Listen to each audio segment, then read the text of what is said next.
Hello and welcome to the Home Assistant Podcast. My name is Phil. Joining me as usual, we've got Rohan. How's it going? Hey, good. How are you? Yeah, very good, thank you. Today's episode of the Home Assistant Podcast is sponsored by Home Assistant Cloud by Nabukasa. Easily access your local Home Assistant instance remotely for a small monthly fee that supports the Home Assistant and ESP Home projects. Configuration is done via the user interface, so no fiddling with the router settings, SSL certificates, or any YAML. Okay, around 2022.11, almost the end of the year. Yeah. So I think one thing that's come out, we just going to give everyone a quick reminder, November 13th, which will be just over a week away, there will be the Home Assistant Conference. So this is something that been happening every year for quite some time. I think went virtual with the pandemic, but so I think Paulus is flying into Netherlands to meet up with Frank and do the conference. November 13th. I unfortunately will be asleep for that time, but yeah, I think there's going to be some cool stuff. It's usually called the State of the Union. It's sort of just an opportunity for Paulus and everyone from Nabukasa to give their vision of what's happened for the past year and what their future vision looks like. I'm sure there'll be some news around Matter. Can't wait to see what they're going to talk about that as well. Interesting. Yeah, so November 13th, lock it in your calendar if you haven't already. It should be pretty good. Yeah, they're renaming it this year, and it should be pretty cool to see what's happening with Home Assistant, where they're going, what the plans are, and so on and so forth. So it's I think it's pretty cool. I'll definitely be trying to check that out when I can. So it was month of what the heck last month. So I'm guessing we're going to see a few interesting user recommended fixes, integrations, what have you. Yeah, so just on what the heck, I was on the creators call this release, and they were mentioning that they had over 1,500 submissions for what the heck. So yeah, pretty good turnout. Obviously, not everything can be put in, but it is interesting that we are on like the November release, and there's already a few things that have come out of what the heck that are straight away in. So either people contributing from the community saying, "Yep, I agree with that. I'm going to easily fix that," or the team from like the core developers from Nabukasa jumping in and saying, "Yeah, right. Let's this is pretty highly upvoted. Let's get onto it." Yeah, and I think there's some. Again, with that many requests, not all of them may make sense depending on what they're trying to, where Home Assistant's going. But the other piece is also they might not have time to get everything into a single release, right? So I don't think there was ever an expectation that hey, it's going to be in the November release because you requested it. October 31st. I would expect this to come out like December, January, right? So we're going to see a lot of these scattered. Yeah, and just on that, there will be a January release. I did ask on that creators call. So last year or the year before, they didn't do a January release, and I think poor Frank in February had a massive amount of work to do. Got a bad time. Yeah. Which is, I guess, everyone goes away. People got a bit of spare time over the holiday break at Christmas, and a lot of. Then you get like a month's worth of, pull requests, code reviews come in, and just makes February a major release. So there will be a January release. I'm not sure if how our schedule will align to do a podcast for that release. We'll probably might be a bit late, but we'll certainly do one when it does come out. Yeah. Anyway, 2022.11. Okay, so a lot of front end changes are coming in. One thing that I'm really excited for is the tile card. So I don't know about you, Rohan, but I'm a big fan of the mushroom theme or the mushroom templates, that are available. This one looks very similar. So the tile card. So almost exactly the same. Yeah, I think there are some slight differences from the way it works, but the tile card. You just give it a list of entities, and it will create a grid of how they work. Lights, fans, thermostats.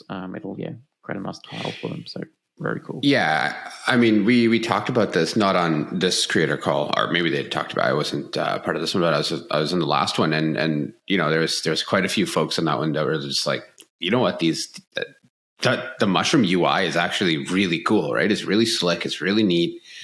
So you're going to see a lot of those. I don't know. I feel like you're going to see a lot of those elements come in, right? Into the Home Assistant dashboard, right? Essentially, so. Yep. Well, they've got someone working from Mushroom now as dedicated onto the front end. Yeah, so joined Nabukasa, I believe. I might be wrong, but I thought so. Yeah. So that's a. I don't know. I look at that as a win, so I think that's pretty cool. Oh, absolutely. Statistics cards. So it shows, as the name suggests, shows statistics. So like anything like average, the max, anything like that, from an entity. So for example, let's say I have a bunch of thermostats around the house, or a bunch of temperature sensors around the house. Then basically I can take that, throw it all in there, average it out, and say, here is my average temperature in my home, right? I might have 20 in one place, 21 in some place else, 22 somewhere else. Great. Everything averages out to 21 as an example, right? So, yeah, it's really good. I think previously you would have had to create your own like average sensor and then put that into your interface manually. This just allows you to use that existing entity and then choose it from a UI and say, yep, I want this average here. Well, I think this is pretty neat. I like in my Home Assistant instance, I've actually got one view dedicated to just temperatures of everywhere around my house and using graph cards, and really which one am I looking at, right? So it's I want to somewhat know, like, hey, upstairs my average is this, downstairs my average is that, right? Like whatever those numbers might be, but. I think that's going to be a good replacement for looking at individual sensors, because I don't know that I necessarily care about an individual, or at least like front of house, back of house, and then basement, right? Like something like that. So something that is really cool and is pretty related to this as well. So long-term statistics are now available in the entity dialogues. So if you click on the more info panel, it will bring up the history graph, and it now will include like your mean, your max, and your min, and it'll display it for a bit of a longer term period as well. So very cool. I've upgraded to the beta, and I've seen that. It looks fantastic, actually. It's interesting though, because it's not really it's not really like the statistics card, but it does have like, again, min, max, and the mean there, right? So. Looks like maybe they are holding on to a lot of those values too, and then plotting it more intelligently. It sounds like. Yeah, absolutely. And I think this is all thanks to that new statistics engine that Home Assistant is saving. Part of the energy dashboard. All that data is being stored in long-term statistics, and now we're being able, because people have now got a lot of data running this, right? So now we can start exposing it in the UI. So. Yeah, which I think is pretty cool. So, all right. So there's now smarter reloading of automation in script. So this one came from month of What the Heck. But when saving an automation, when you're using the UI, normally you used to reload all of your automation or scripts, even ones that you didn't change. So what happens is if you're waiting for triggers or delays or things like that. So, I've talked about my exhaust automation in my bathrooms, for example, right? So if you turn on the exhaust after 30 minutes, it turns it off automatically. Well, in a case like this, if let's say I go to the washroom, leave it on, come back, make a change on one of my automations, if it reloads the entire automation engine, well, now I'm starting to reset some of those timers and things like that. So what happens here is now we're not doing that anymore. So now it's smart enough to say, hey, you know what? You added or modified automation A. I'm only going to change automation A, or I'm only going to reload automation A. So I think that's pretty cool. I'm really impressed that this works over YAML. I know I have a whole bunch of automations. And one of the reasons I'm either scared to restart Home Assistant or even have to reload automations is that I do have a couple of automations in there that have like a wait clause in them, so that they only run once for 6 hours or whatever. I could achieve the same thing with a template condition, when the automation was last triggered, which, was a workaround. Yeah. But having now the ability to just hit the reload button and only the automations that were changed reload or the scripts reload, fantastic. Which is neat. Yeah. I mean, this doesn't affect I know I used my example of my washer and whatever, but that actually comes through Node-RED. So it wouldn't affect stuff like Node-RED or any other automation engine you're using outside of Home Assistant. This applies to, obviously, the Home Assistant automation engine. All right. And the energy dashboard, I think energy has really been the theme of 2022. Energy dashboard now gets the ability to have water usage being monitored there. That's cool. So there's now gas, electricity, and water in the energy dashboard. Home Assistant has some integrations that now support this, including Flow, Flume, Home Wizard Energy, and the P1 monitor. So I think a couple of those are like very region-based. I think one of them was only shipping in the US, which I think is Home Wizard. And a couple of others are just in Europe, I believe. So if you have a compatible water meter, there you go. You can now get your water usage in Home Assistant. Yeah, I think the Moen Flow is available in Canada too. I've actually looked at that before, and I was like, oh, it's kind of cool. But that's pretty neat. Pretty cool. Now you can have all your utilities in the one dashboard. Get the costs. Well, I'm assuming there will be. Can use a utility meter for gas and water, which would be nice. Get costs. Well, I mean, even in it'd be cool if I can. So, how some of them work, I think, is it looks at the rate of flow of the water, right? So I think, so based on that, it can. I don't know. Maybe it does something. Water is in use for this long or not in use for that long, whatever that is, right? So, but that might be kind of cool. I should see stuff like that. I wonder if this will spur on a new generation of they have got power level monitors everywhere, right? You plug in a smart switch to monitor this particular device. I wonder if we'll start seeing maybe some AliExpress water, wrap it around your bathroom sink tap and see how much you're using to brush your teeth every morning as opposed to running the dishes. Yeah. I mean, it would be kind of neat to know per device, but I don't know. It's one of those things where it's it's cool, but what am I going to do with that information? Right? Sure. I think overall it's handy. For electricity, I think it's handy because there's a lot of phantom power using devices that use phantom power. Meaning when it's turned off and still plugged in, it still uses power. There's a lot of those kind of devices, and sometimes you don't really realize how much power a device may use. So based on that, you want to, control how that looks like. And again, especially for folks that have solar and stuff like that, I think it makes a bigger difference to understand the minutia behind every little thing that consumes electricity. I don't know if that's the case for water.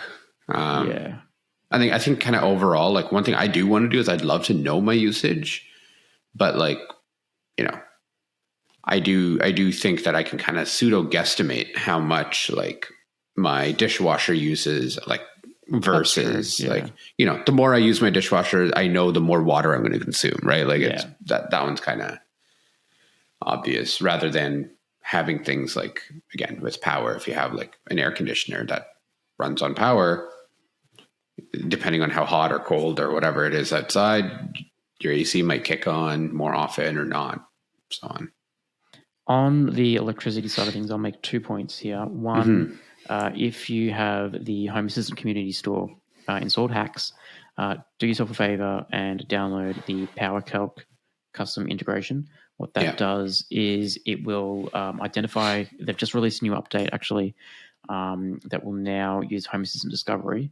So it will find compatible devices that you've got linked in your home automation, in your Home Assistant setup, and it will then create power sensors for them. This is great for things like Philips Hue, LifeX bulbs that don't report their energy usage. PowerCalc is designed to get those estimated roughly as energy sensors into Home Assistant. So now you can track things like how much is that Philips Hue bulb consuming. They've also just released some support for some smart speakers as well. So, yeah. And as I said, the new Discovery thing, I just upgraded and it's already said, hey, we've got this Philips Hue light bulb, this model of Philips Hue light bulb. This is a new device. Would you like me to track its energy for you? So a very neat integration. I'm very impressed with all the work that goes into that. So definitely install that if you can. And second, I don't know if you've been following Frank on Twitter this month, Rohan, but Frank's been on a mission to get his idle home energy consumption down to as much as possible. So he has been smashing it. So if you which is awesome. Wanting to see what Frank's doing on that, do give him a follow on Twitter and go through his threads. It's becoming fairly important, right? Especially in places where there is a full out energy crisis, right? It's this is kind of the cool thing about, again, tangent time. This is kind of the cool thing here about like things like Home Assistant, right? Or any other really engine that lets you do this, where you're now able to start saying, okay, you know what, this is actually a concern. I actually want to do, not necessarily do my part, but even selfishly, it does help you, right? So helps you lower power, which helps you lower your costs overall. So, I mean, again, there's some, robbing Peter to pay Paul here, right? Because the problem is some of these things aren't cheap, right? Especially when you're doing things like smart switches, like light switches or smart bulbs or anything like that, right? But I don't know. I still think there's some intrinsic value, right? So behind doing a lot of those things.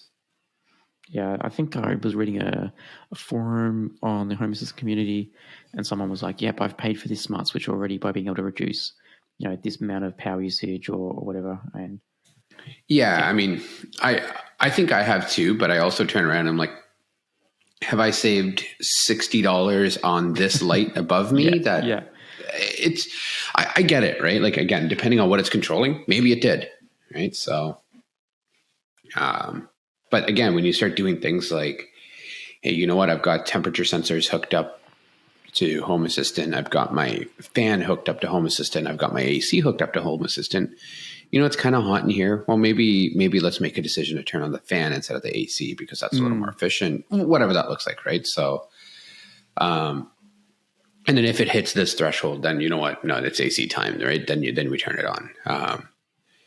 It's funny. I think this is the third AC analogy I've used, or maybe second AC analogy I've used, and it's winter, and I just came back from Calgary, and it was not warm. Let's put it that way. I know we're both in jumpers today, which is I'm freezing today, so it's bad examples here, but hopefully you understand it's an analogy, not a reality of my situation right now. But that's it.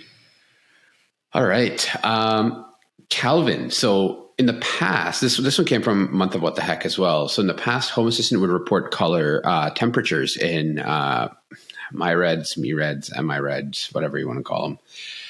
Not in Kelvin, which is typically what you do see color temperatures in. Everywhere, right? Like even on the box of a light, it comes in this temperature to that temperature. Yeah. The little lights I've got, they measure it in Kelvin, stuff like that, right? Any LEDs, most of them will say, this is how many Kelvins, light bulbs, Kelvin, whatever. But when Paulus first created Home Assistant, Philips Hue only supported MyReds, MeReds. I really need to learn how to say that. But right, whereas, again, most of them now reporting Kelvin. So with the change, both of them are supported. So it's not like it's a breaking change. So it's just nicer to have a standard unit that is kind of more commonly adopted there. So, and it's now displayed in Kelvin on the front end as well, much nicer. Yeah, which is neat.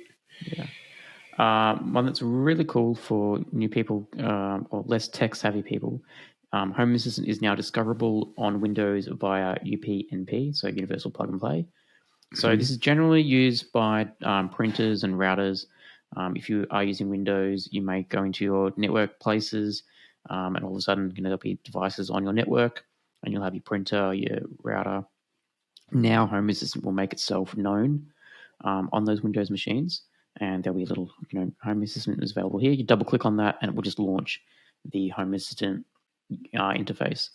I believe, I don't know if this is going to work for Docker installations or anything like that. I can't see why not. If you're using host networking, it should be fine. Mark Watt from Mark Watt Tech was actually on the creators call, tested it with the Home Assistant Yellow while we were going through that. We're going through the release, and he said it works perfectly. So, very cool update. That's cool. I'm trying to figure out what. I guess it does make it easier, but like, what problem is it solving right now? The only thing is because UPnP is so flaky. So I think that's why. I think that's the core of my issue with this. I think this is the network engineer in you coming out and being like, "Oh, no, I don't want to." Yeah. I actually hate UPnP with a passion. I'll reserve that rant for another day. But it's flaky at best, right? I mean, you look at things like again, Belkin Wemo is a perfect example. Also, why I hate that platform. Okay, hate's a strong word, but why I moved away from it. Let's put it that way.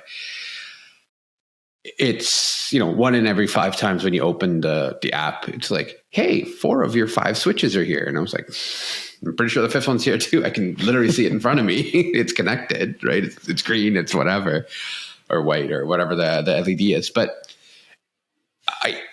I get it, but I feel like maybe this would offer a worse experience if it's there 1 in every 6 times, or or if it doesn't show up 1 in every 6 times, even, right?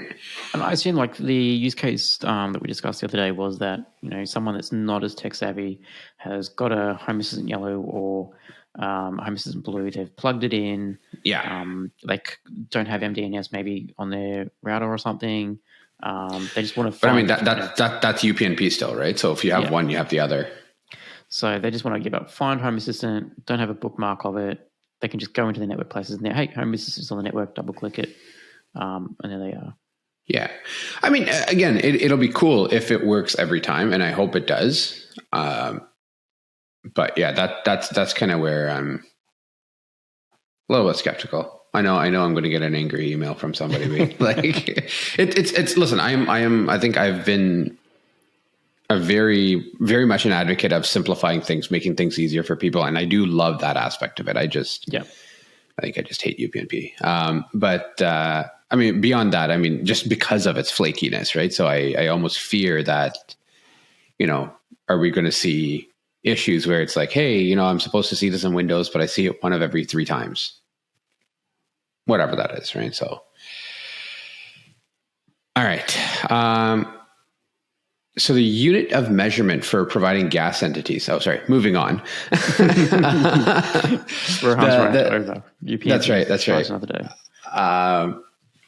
The unit of measurement for providing that provide gas information can now be changed and converted from the UI. So, which is kind of neat.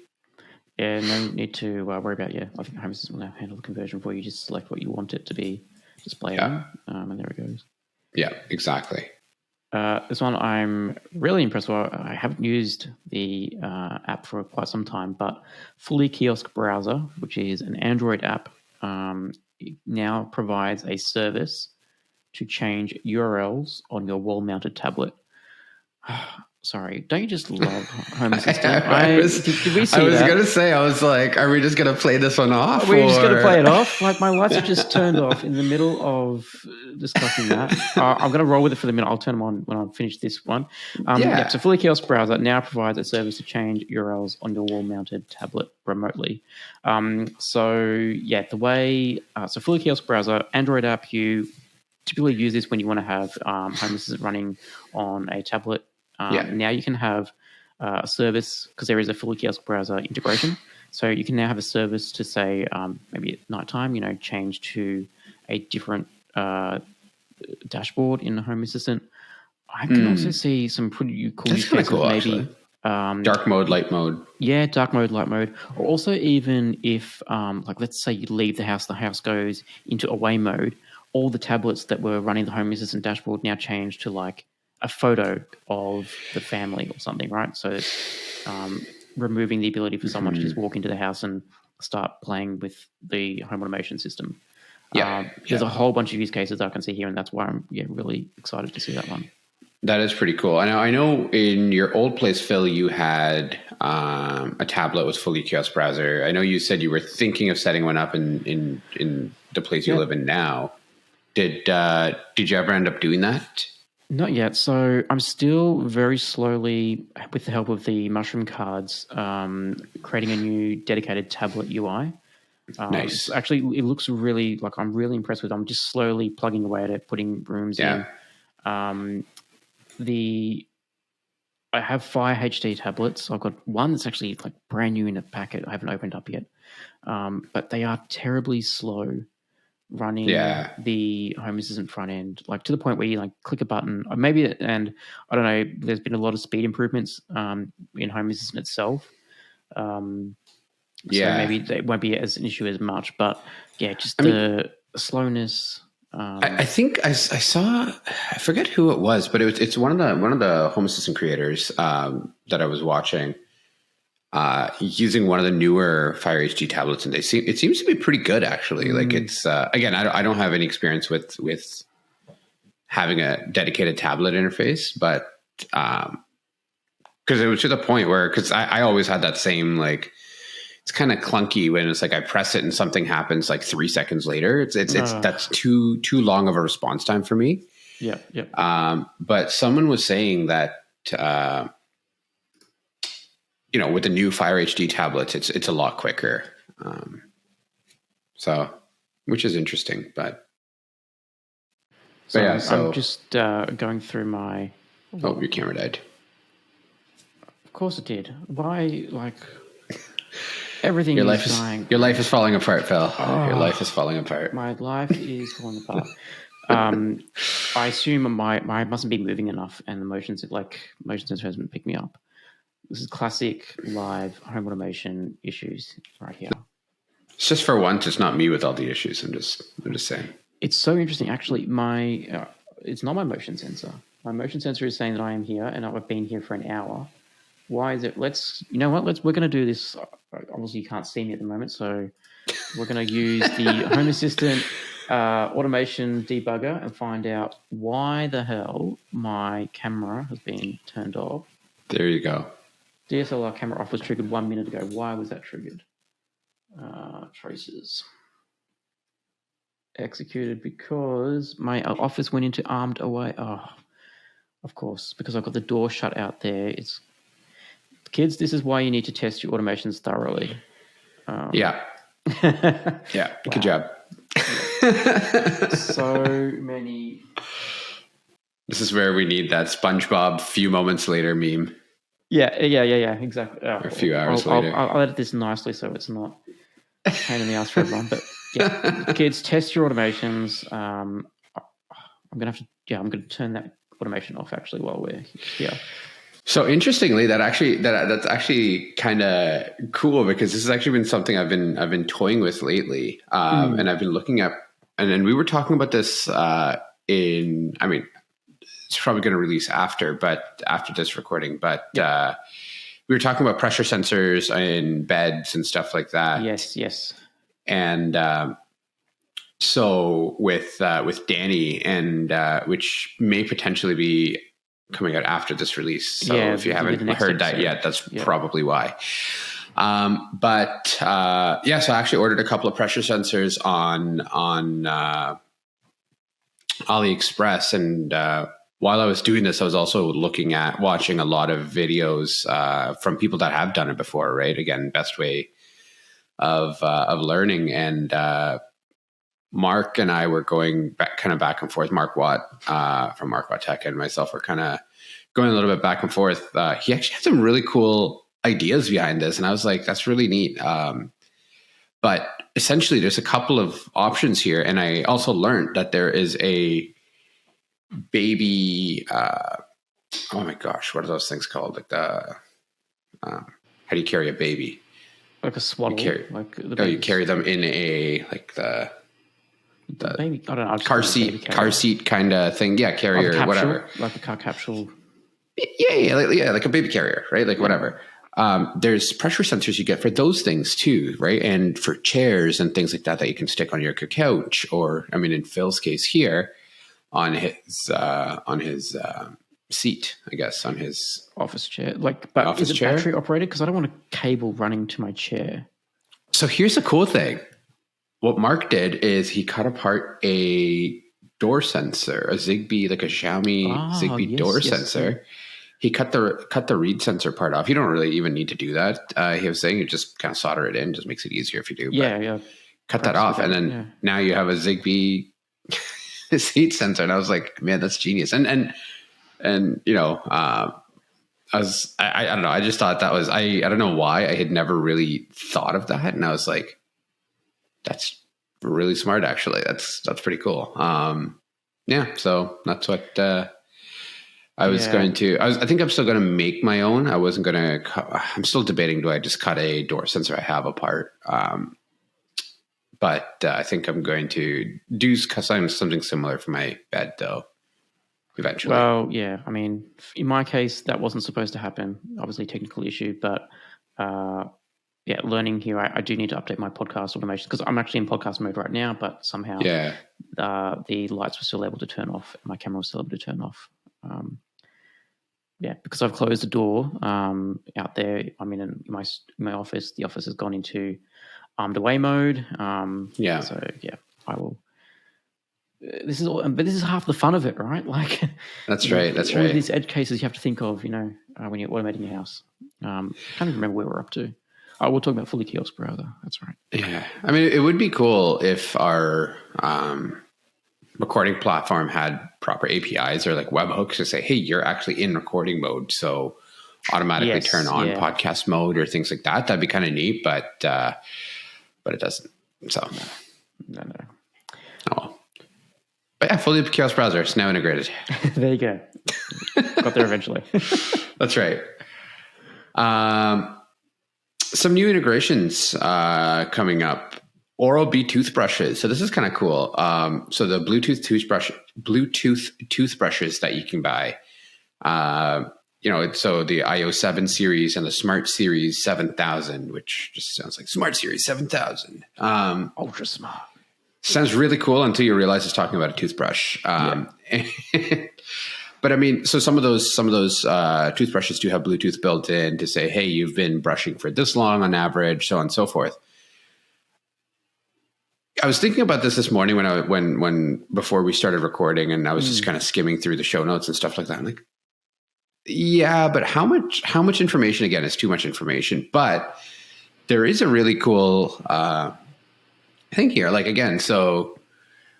We have a lot of folks that listen that have kids, so on and so forth, right? So this becomes nice now, especially if you're starting to do like a credit system, like how like James has. I was going to say, right? This is exactly what I was going to talk about too. You can tell James has already got like an extra credit for every minute that is an addition, right? Exactly. Hey, you brush your you brush your teeth for the perfect amount of time. Here's gold star, 5 right? extra minutes on the Xbox.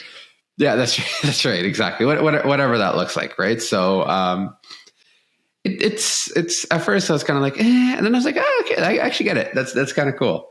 Yeah, and I guess there's so many use cases. Like this would be really cool, I guess, as well for people that maybe in a assisted living or elderly, they want to be checked. What are the signs of life? Right? There's a toothbrush being turned on today. That's a good one too, actually. So, or even if you do live with someone that has any kind of, whether it's like a concussion or something like that, where dementia. It's like, hey, you forget things, dementia, Alzheimer's.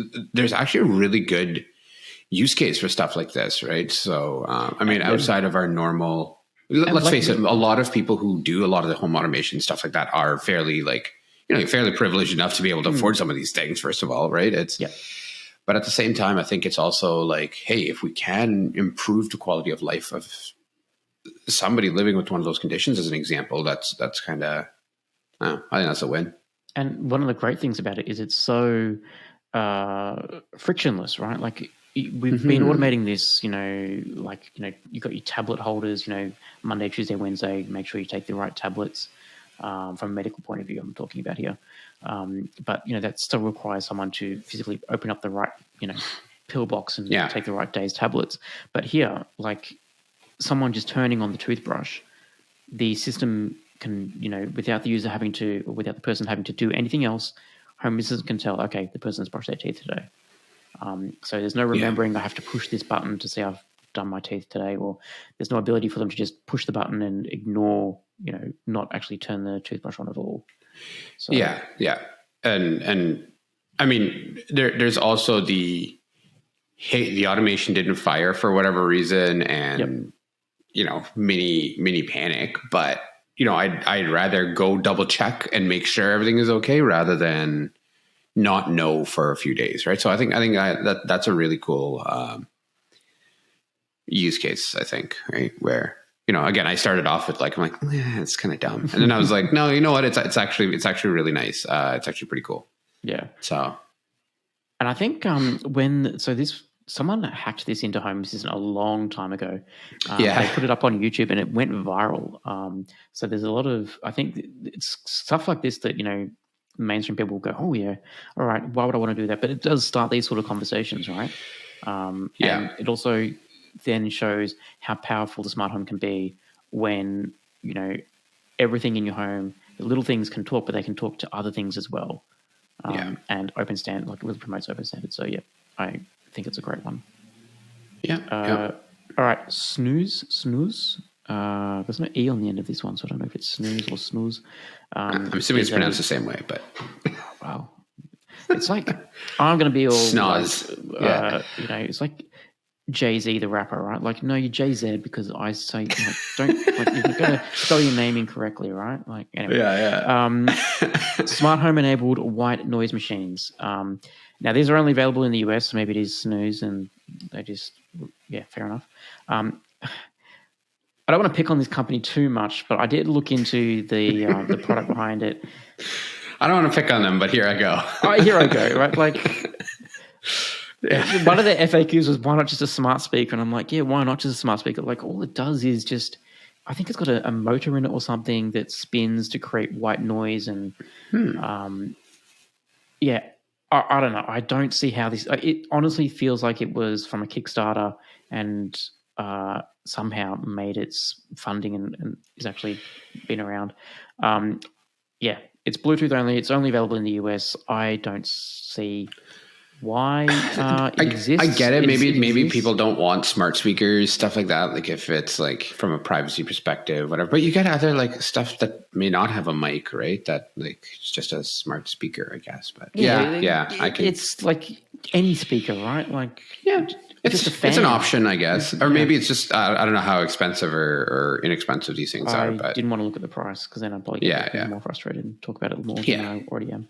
But anyway, that exists. I mean, if it's a few bucks, then great, right? Like it's whatever. Someone who has Home Assistant also has this product and is happy with that product and happy enough to integrate it with Home Assistant. So fair enough. Yeah. At least one person has it. So. All right, AirThings. AirThings BLE. So essentially, they provide different types of sensors for measuring the air quality, things like that. They also make some radon sensors. So this focus here in this case is specifically to that. So now those are integrated because those are, I believe, BLE only on those sensors. I might be wrong there, but either way, it's in here. Excellent. All right, a few braking changes. Not as many braking changes. I think Home Assistant is really starting to get better with their braking changes now that a lot of things are moving out of YAML. So the laundry list of stuff. There's a couple of things in there. We've got to highlight a few here. RPM. So the revolutions per minute measurement. So there are some changes in this release. Home Assistant is going to handle the calculation of the changes that are in this release. However, if you're exporting any RPM data to things like InfluxDB, You may see some quirks moving forward from this release. Best to check the breaking notes, the breaking changes in Home Assistant. But yeah, I don't think it should affect too many people. It's just, if you're tracking that, revolutions per minute as a sensor. Some stuff moving to the UI and needs to have their YAML removed. Android IP cameras, Anthem AV receivers, Coinbase, and open exchange rates. I was actually thinking about this again. This is how you know my coffee is kicking in. I was thinking about this the other day, and it'd be kind of cool to have. I didn't realize open exchange rates has a sensor. Right. So I was like, it'd be kind of cool if I'm like, whether I'm in the US or traveling anywhere else, it'd be kind of cool if I get like essentially a push notification every morning from Home Assistant to be like, hey, we've detected you are in, I don't know, US as an example, right? Like as I travel for work, whatever. Today, the rate is this, right? So if I'm like, oh, you know what? I'm actually going to, give me a couple more cents in my bank account that I can spend to buy whatever, right? Like, yeah, like at least just like a morning brief, right? So just when I'm traveling, it'd be kind of cool to say, hey, this is what the exchange rate is, things like that. So I was thinking about that the other day, but that's actually that was one of those silent thoughts where I'm like, hey, I'm not going to tell people because I don't want to embarrass myself. But this is actually kind of neat. Maybe I should look into it. If you get an Android, I think Google does that for you when it detects you're in another country as part of one of your Google cards. Maybe this was back in the Google Now days, but the exchange rate of the country you're in would be there. And like in your, like as a widget or whatever that you... so I think, I don't know if it's still there, but you'd have like your Google feed. It would have like cards, particularly for you. Actually, I don't even think it exists anymore. It was called Google Now. And it was, just you could dismiss them, and they were like, the weather's going to be this today. One of the cards when I was traveling was today's exchange rate, AUD to euro is this, for example. Yeah, that's kind of cool. Yeah. And it only shows up when you travel? Text, that's kind of neat. Yeah. So then when I was in the UK, it would change to pounds, and you go over to, Europe, and then euros come up. Yeah. Well, there you go. iOS developers, if you're listening, I'm specifically sure the ones native to Apple, because I don't want to install another app. Yeah, I'm sure that would be like a notification somewhere that like in your Spotlight or something would be there. Maybe there is. I don't know. I don't know. It was one of those shower thoughts, and then just kind of was like, all right, well. Hey, at least you remember the shower thought. I always forget. I always forget the second I leave the shower. Like, what was I talking about? What was I thinking about? The scrape sensor. So the scrape sensor is used when you want to, ping a URL and get a value that's on a website. So previously the scrape sensor would return the last correct value if the HTTP request for updating failed. So now this has been adjusted. So if Home Assistant goes out and scrapes a web page to update the sensor, and the web page is down for whatever reason, the sensor will now change to an unavailable status. So just watch out for that. HomeKit controller. So as older versions didn't have set service identifier values, you may have to unpair and repair some BLE devices. And or delete any duplicate entries you may see. So this is a change for the better. So happy to take the... And Ecobee, setting up the Notify platform of the Ecobee integration by a platform section using YAML configuration is no longer supported. The Ecobee platform section under Notify can be safely removed from YAML. So that's another one. Yep. Moving out of YAML. How is your Ecobee going at the moment, Rohan, actually? Well, for whatever reason, on Wednesday, it stopped connecting to wireless. I don't know why. But other than that, it's actually pretty good. We were talking, I think, 1 or 2 episodes ago about moving it to HomeKit and stuff like that. So I actually ended up doing that. And it's been great since, again, until my Ecobee decided it didn't want to connect to wireless anymore. And with that, like HomeKit now, it's local, right? You don't have to go through the cloud. And it is local. Yeah, exactly. You know what? I never really found that they had very many outages or anything like that, as opposed to MyQ, which I'll reserve the rant for, again, another day. But yeah, I found that it's pretty, it was fairly stable. But I definitely do prefer having things local anyways, given the option of one or the other. So because it has HomeKit support, now I can just do everything locally. And I think the only annoying thing was anytime your like API token kind of timed out or expired or anything like that, which was not very often, but I have had to a couple of times go in and refresh the token or like recreate the token and blah blah blah. Yep. I don't have to do that crap anymore, which is nice. Nice. So, all right, dark sky.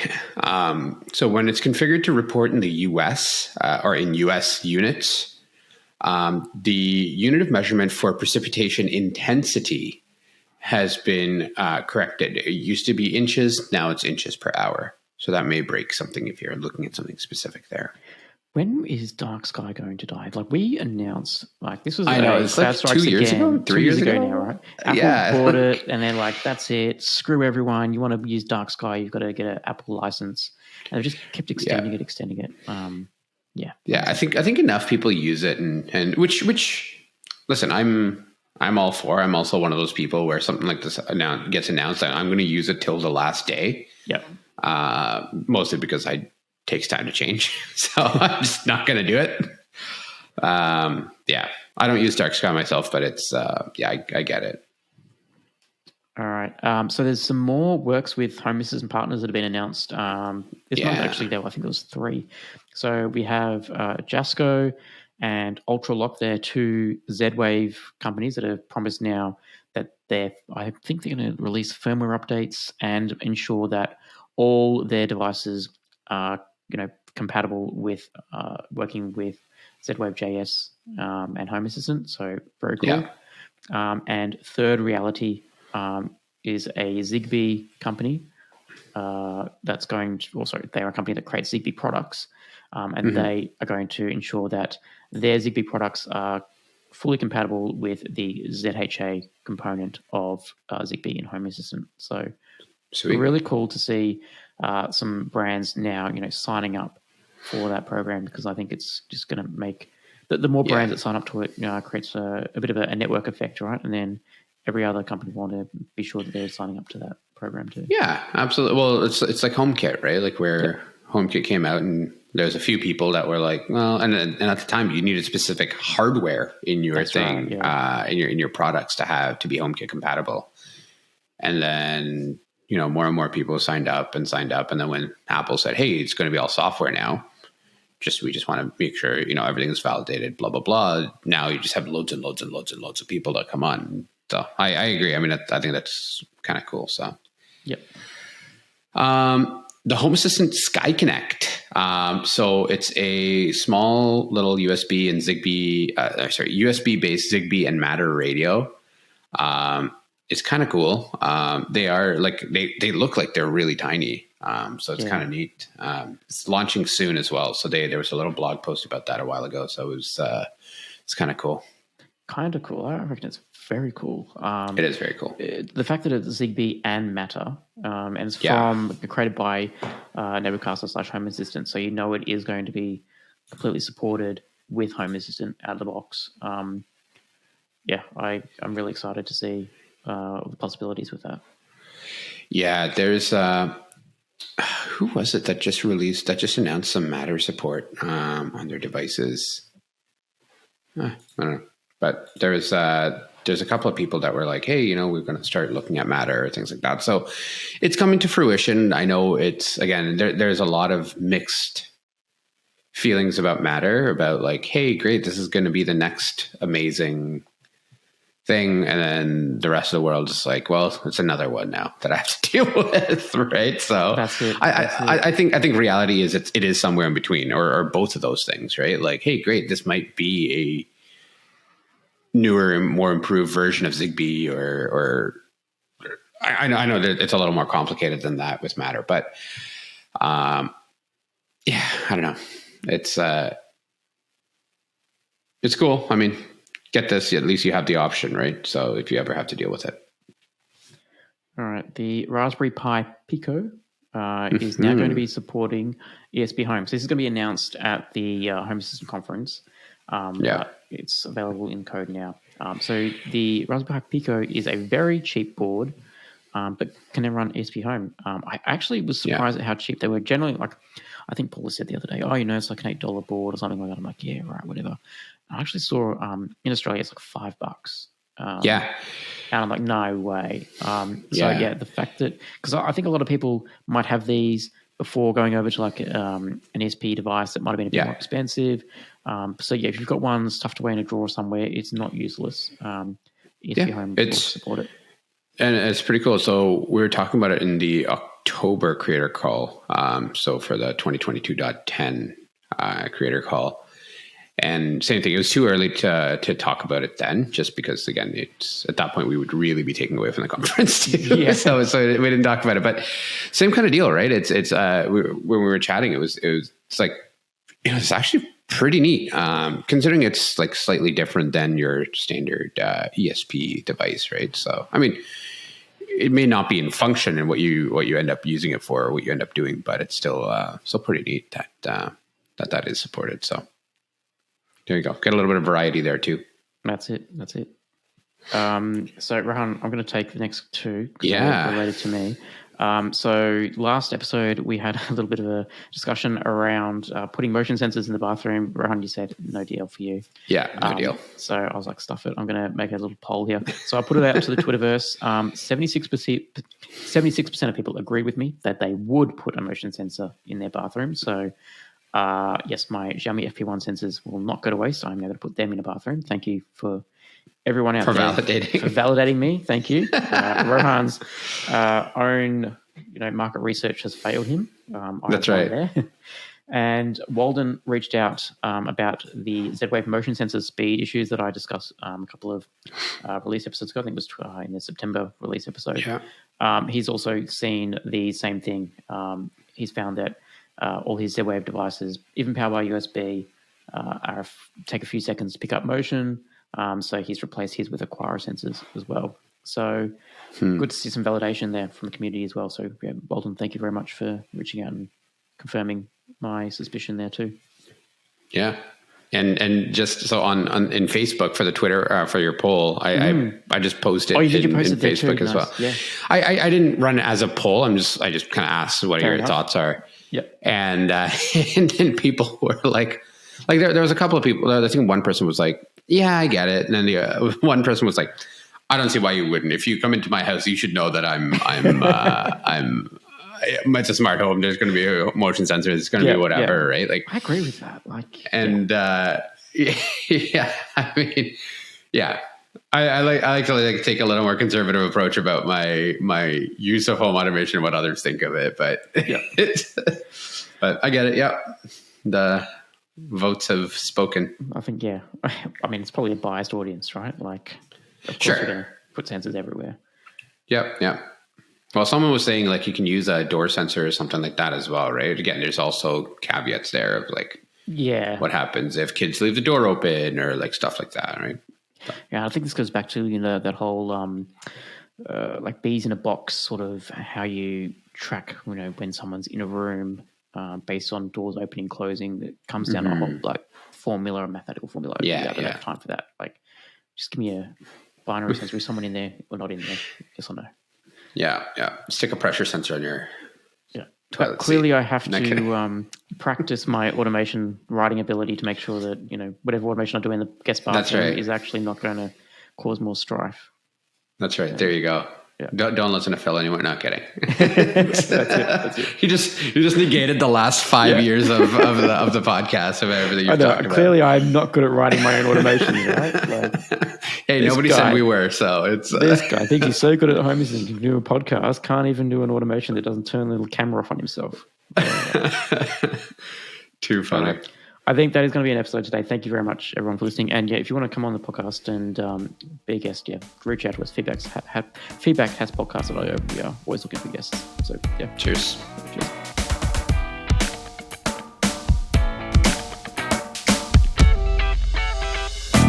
If you want to share your Home Assistant journey or come on as a guest, reach out to us at feedback@hasspodcast.io. That's HASS podcast.io.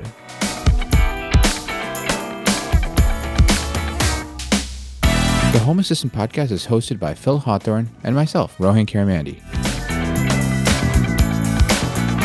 For links to topics we discussed today, check out our show notes on hasspodcast.io.